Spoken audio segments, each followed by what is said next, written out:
Okay Telugu view పాయింట్కి తిరిగి స్వాగతం. బడ్జెట్ వచ్చేసింది. బడ్జెట్ మీద విపరీతమైనటువంటి వ్యాఖ్యానాలు మనం టీవీల్లో చూస్తూ ఉన్నాం. ముఖ్యంగా ఆంధ్రాకి ప్రత్యేక ప్యాకేజీ ఇచ్చారని చెప్పి మండిపడిపోతున్నాయి ప్రతిపక్షాలు. అది ఎంతవరకు న్యాయం? వాళ్ళు మాట్లాడే దాంట్లో నిజంగా కూడా అర్థముందా? ఎందుకు మిగతా రాష్ట్రాలను రెచ్చగొడుతున్నాయి? అసలు కాంగ్రెస్ ఎందుకు ఇంతగా ఉలిక్కి పడింది?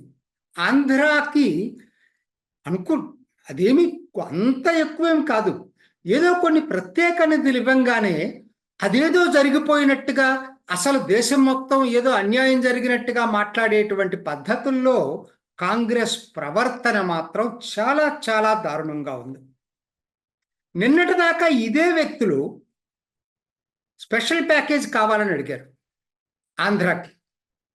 ఇదే వ్యక్తులు బీహార్కి స్పెషల్ ప్యాకేజ్ కావాలన్నారు. మరి ఇవాళ ఈ రెండిటికి ప్రత్యేకంగా నిధులు ఇవ్వగానే అసలు కేంద్ర ప్రభుత్వం ఈ రెండు రాష్ట్రాలకే నిధులు ఇచ్చింది, మిగతా వాటికి ఆపేసింది అనేటువంటి ధోరణిలో మాట్లాడుతున్నారు. సేమ్ ఒకే వ్యక్తులు ఇవ్వలేదనుకోండి, ఏమని ఉండేవాళ్ళు అంటే ఆంధ్రాకి అన్యాయం చేసింది కేంద్రం అనేవాళ్ళు, ఇవ్వలేదనుకోండి బీహార్కి అన్యాయం చేసింది అనేవాళ్ళు. అంటే అట్లయితే అలా మాట్లాడతారు, ఇలా అయితే ఇలా మాట్లాడతారు. అసలు నిజమేంటి? ఒక్కసారి ముందు ఆంధ్రాకి మాట్లాడే ముందు బీహార్ గురించి 2 ముక్కలు చెప్తానండి. ఎవరికైనా తెలుసు ఇవాళ బీహారు దేశం మొత్తం మీద అత్యంత పేద రాష్ట్రం. పర్ క్యాపిటల్ ఇన్కమ్ మన ఆంధ్ర తెలంగాణలతో పోల్చుకుంటే ఎక్కడో అసలు దేశం మొత్తం మీద అన్ని రాష్ట్రాలకు దిగువన ఉంది బీహార్. దానికి మీరు ఇవాళ స్పెషల్ కేటగిరీ స్టేటస్ కావచ్చు, ఇవాళ వాళ్ళకి కీలకంగా ఉండొచ్చు, లేకపోవచ్చు. ఇవ్వకపోతే తప్పు, ఇస్తే తప్పు ఎలా అవుతుంది? అంత దారుణం. 50,000 ఉందండి అక్కడ సుమారుగా పర్ క్యాపిటల్. అన్నీ 1,00,000 పైన ఉన్నటువంటి 1,00,000 రూపాయల పైన నేషనల్ యావరేజ్ 1,00,000. నేను ఆ లెక్కల్లోకి వెళ్ళట్లేదు. 1,10,000 1,20,000 ఉంది నేషనల్ యావరేజ్. కానీ అక్కడ మీకు 50,000 60,000 మధ్యలో ఉంది పర్ క్యాపిటల్ ఇన్కమ్. సో కాబట్టి అక్కడ ప్రత్యేక నిధులు ఇవ్వటం అనేది ఇవాళ మాట్లాడటం కాదు. మోడీ మొదటి నుంచి ఏం చెప్తున్నాడు? భారత్ అభివృద్ధి కావాలంటే తూర్పు భారతం అభివృద్ధి కావాలని చెప్తున్నాడు. ఇవాళ ఏదో బీహార్ కోసం మాట్లాడట్లా. అదేంటో కూడా నేను వివరిస్తా. సో కాబట్టి బీహార్కి ఇవ్వటంలో న్యాయం ఉంది. అది విభజన దగ్గరే దెబ్బతింది బాగా. ఎందుకంటే మినరల్స్ ఉన్నటువంటి జార్ఖండ్కి వెళ్ళి బీహార్కి ఎవరాలా అప్పటి నుంచి అడుగుతున్నారు వాళ్ళు. ఆంధ్రాది చట్టంలోనే ఉన్నాయి. స్పెషల్ కేటగిరీ స్టేటస్ లేకపోవచ్చు చట్టంలో, హామీ తప్పితే స్పెషల్ కేటగిరీ స్టేటస్ చట్టంలో లేకపోవచ్చు. కానీ చట్టంలో పెట్టినటువంటి ఇవన్నీ కూడా ఇవాళ ఇచ్చింది. క్యాపిటల్ రీజియన్కి ప్రత్యేక నిధులు ఇస్తామని చెప్పి ఉంది. పోలవరం కేంద్రం దాన్ని నిర్మిస్తామని ఉంది. వెనకబడిన జిల్లాలకి నిధులు ఇస్తామని ఉంది. ఇవన్నీ కొత్తగా ఏం కాదు, చట్టంలో ఉన్నాయే. ఇవాళ కేంద్రం ఇవాళ అట్లీస్ట్ ఇన్నాళ్ళ తర్వాత అయినా సరే దానికి ఒప్పుకుంది ఇన్ ప్రిన్సిపల్. దానికి ఇంత గొడవ చేయాల్సినటువంటి అవసరం ఉందా? సో ఇది నా ఫస్ట్ పాయింట్. అంటే ఇది అవకాశవాద ధోరణి కాదా అనేది నేను అడుగుతున్నా.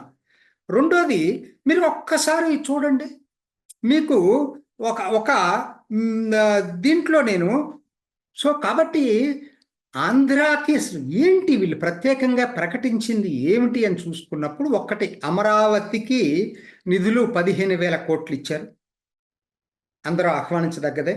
పోలవరం పూర్తి సహకారం చేస్తూ ఉన్నారు. అట్లానే వెనకబడిన ప్రాంతాలు రాయలసీమ, ప్రకాశం జిల్లా, ఉమ్మడి ప్రకాశం జిల్లా, ఉత్తరాంధ్ర, దీనికి వాళ్ళు ఆర్థిక సహాయం చేస్తూ ఉన్నారు వెనకబడిన జిల్లాల కింద. పారిశ్రామిక కేంద్రాలు విశాఖ, చెన్నైలో కొప్పర్తి కేంద్రాన్ని పారిశ్రామిక కేంద్రంగా అభివృద్ధి చేస్తామని, అట్లానే బెంగళూరు, హైదరాబాద్ పారిశ్రామిక కారిడార్లో ఉన్నటువంటి ఓర్వకల్లుని పారిశ్రామిక కేంద్రంగా అభివృద్ధి చేస్తామని. దీంతో పాటు ఇంకొకటి కూడా చెప్పారండి. ఏంటంటే పూర్వోదయ.